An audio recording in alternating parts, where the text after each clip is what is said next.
Howdy, and welcome back to Celebrating Vintage Model Kits. Today we're going to be looking at a kit from 1956 by Comet, their rendition of a Republic P-47 Thunderbolt. This is in 1/48 scale, and it's kit number PL501.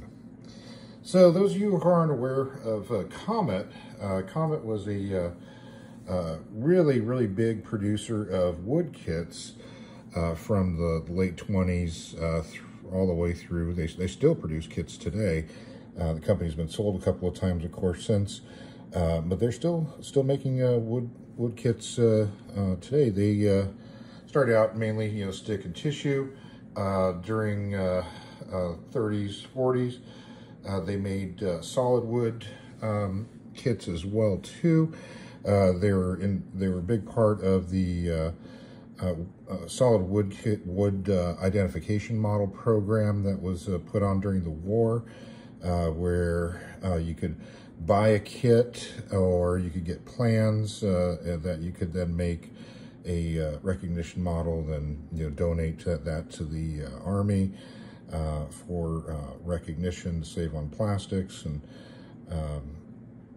then shortly after the war, they got into some plastics for a little while. The first plastic kit from them came out in 1952. That was a Grumman F9F Cougar. It was kit number PL1. Of course, PL stood for plastic, and that was in 1/82nd scale. They had a couple of others like F3D Sky Knight and F4D Skyray that we've seen in a previous video.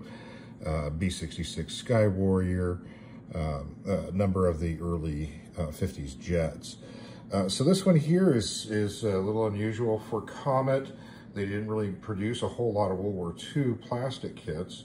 It was mainly jets, and then there were some civilian aircraft, which are highly desirable. But as far as World War II aircraft, this is, as far as I could find, was about the only one that they produced. So Comet was, as I mentioned before, started in 1929 in Chicago, Illinois.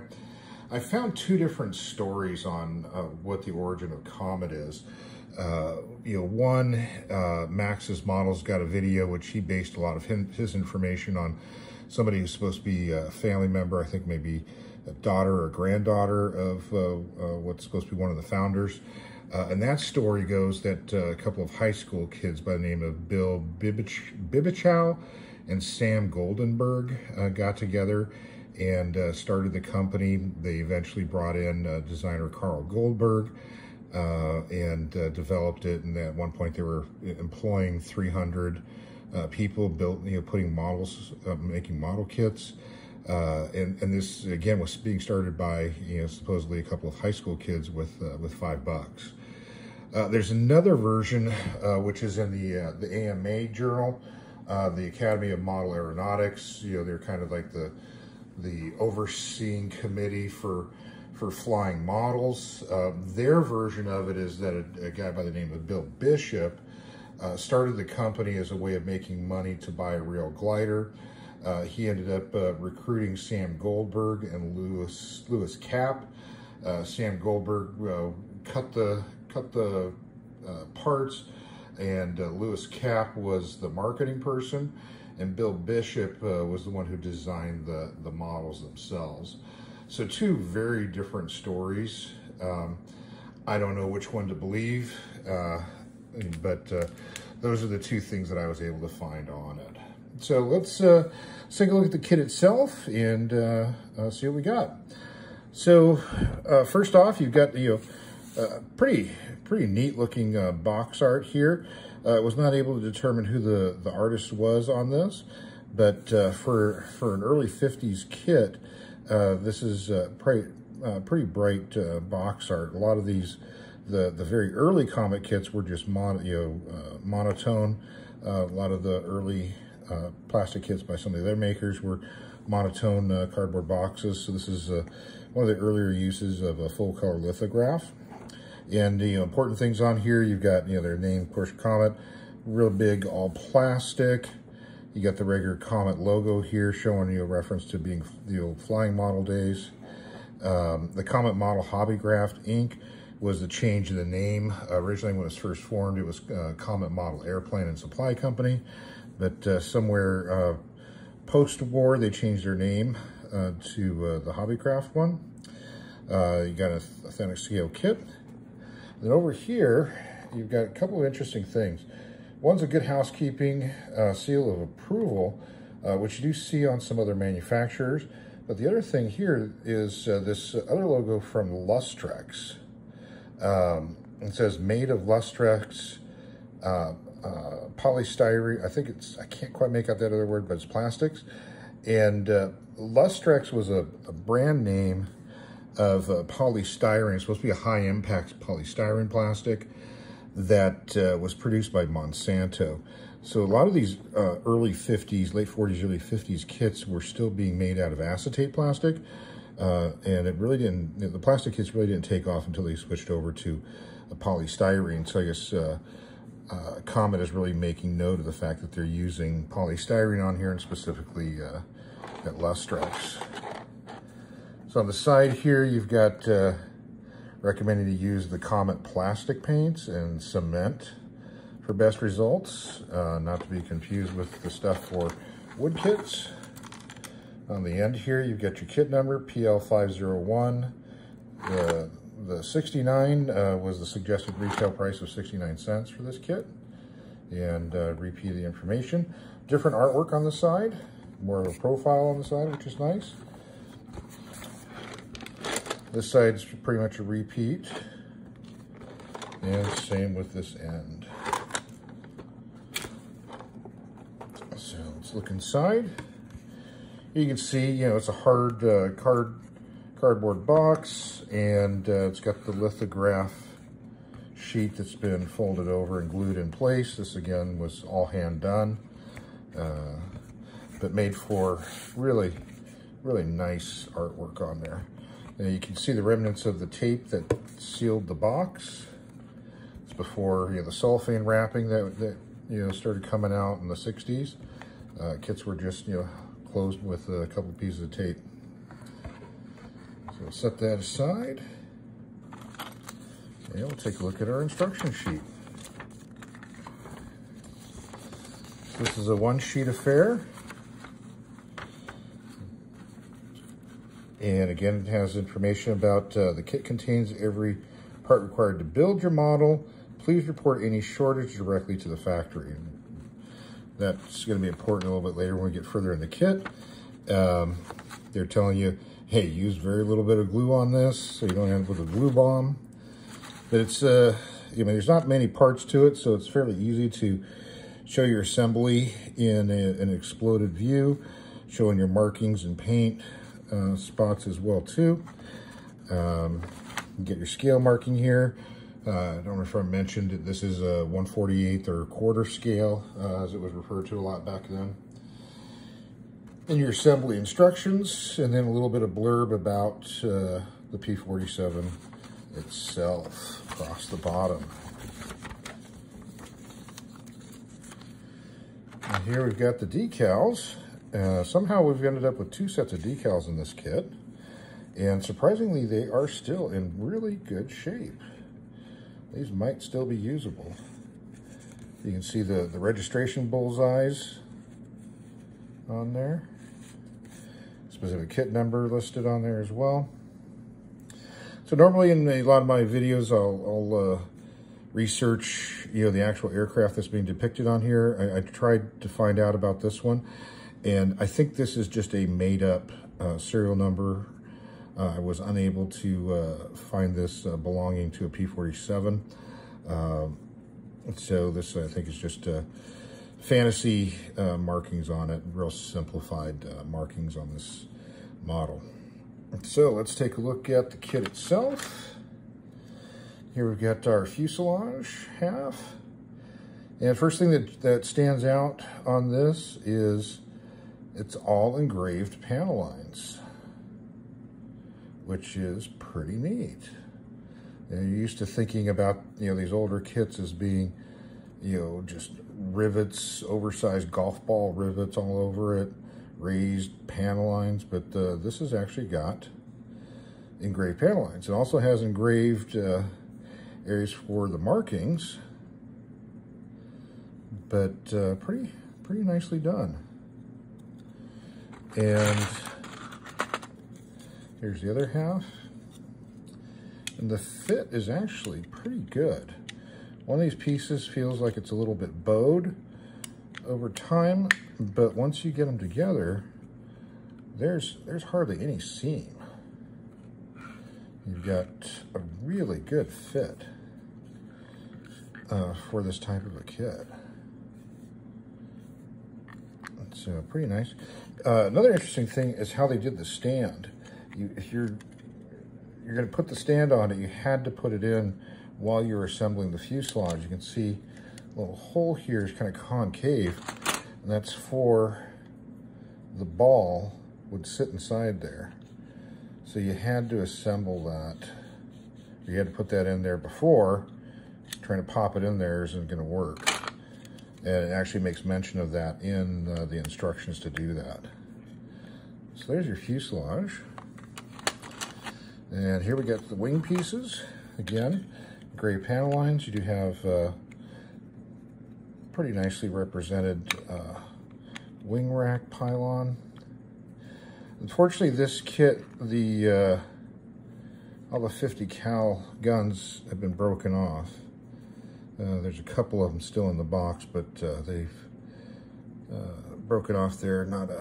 When you have these loose parts, which is pretty much the way that these were done at the beginning, they weren't coming on the trees, so that kind of made a risk for that to happen. But you also see here that the landing gear is molded in the up position. And here's the other wing. What I thought was kind of cool is that they did mold the trim tabs differently on each wing. One's a fixed trim tab, the other one's a movable trim tab. So pretty nice. Here's your tail. A little bit of flash on here. This is about the only flash that I noticed on this kit. But again, engraved panel lining. You got parts for drop tanks. Get a couple of drop tanks. There was the stand that we mentioned before. And here's the base of the stand. And another interesting thing is that it's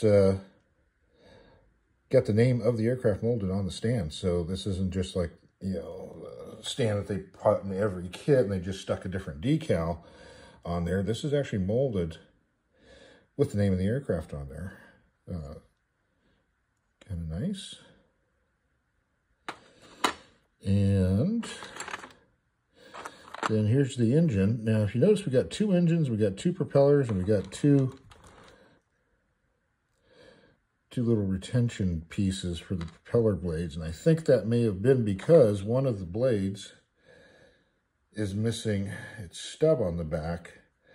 So if you remember in the instructions, it said, about contacting the company about, broken or missing parts. And I think this person must have done that. And it may have come all on one tree, the one little tree that does come in here, which is why you've got a couple of extra parts in here. So here is one with the stub that somebody started painting. And here's the engine itself, which, it's kind of nicely done here for its time period. That's the R2800, nicely represented. And the final piece is our canopy. A little bit of scratching from bouncing around in there, but pretty nicely done. Fairly clear, not too terribly thick. Looks a little large, but P-47s, we're known for being big aircraft. So pretty nice canopy for that. Of course, you just get a pilot head on there, but Now from the side, it looks pretty good. So that's about it for the kit. This kit was, as I mentioned before, first issued in 1956, which this is the first issue of. They did get reissued one other time under the Clean Air or Cleanware label by Comet as well. Comet ended up selling off their plastic kits, and quite a number of them ended up going to Aurora. So the vast majority of the plastic kits that they were producing ended up with them. The exceptions are some of their missiles. They made like a Thor, a Regulus. I think they even made a Beaumark. Those were only released under Comet's name. For some reason, Aurora chose not to purchase those molds, or they may have been tossed by that point because the rockets and missiles were real popular for about a year or two in the late 50s and had died off considerably by the 60s. So they may have tossed those molds, or Aurora may have just said, you know, hey, no one's buying rockets and missiles. So those did not go anywhere else. Comet did lease out some of their molds before they sold them off. You'll see a number of the Comet kits showing up under the Frog label. So Frog would lease them to produce some of the early American jets. So some of those early Frog kits from the late 50s are actually Comet kits. So this one ended up showing up again with Aurora in 1964. The sale of these seems to have been occurring around 62, 63. So the first issue of this particular one was 64. There's also an Aurora Canada version of it in 64. And there was also a 12 o'clock high boxing, which is kind of cool because it has the 12 o'clock high TV show logo on it and different box art. So it's really kind of a neat looking box. That was in 65 to coincide with the TV show. And then the final issue on this was Aurora Netherlands in 68, put this out as well. And now it's about the end of it. So don't know if these molds still exist somewhere. This might be kind of a neat kit for, somebody like Atlantis, if they could get a hold of the molds to repop this guy. It's a good simple kit for maybe for a beginner modeler, cut their teeth on something. It's a nice, substantial, beefy model, or a good nostalgia build for some of you guys who may have built this when you were a kid. So that's all we've got for today. Hope you enjoyed seeing this somewhat rare Comet kit, and thank you for watching. As always, if you've built one of these, let us know in the comment section. If you've got a built one in your collection, take some pictures of it, send it in to us for the next viewer build video. The email information's in the channel description. It's always appreciated. Or if you got any of the other older Comet models that you built, send those in as well too. It doesn't just have to be this P-47, but that'd be kind of neat if you did have a P-47. But that is it. So thanks for watching, and have yourself a great rest of your day.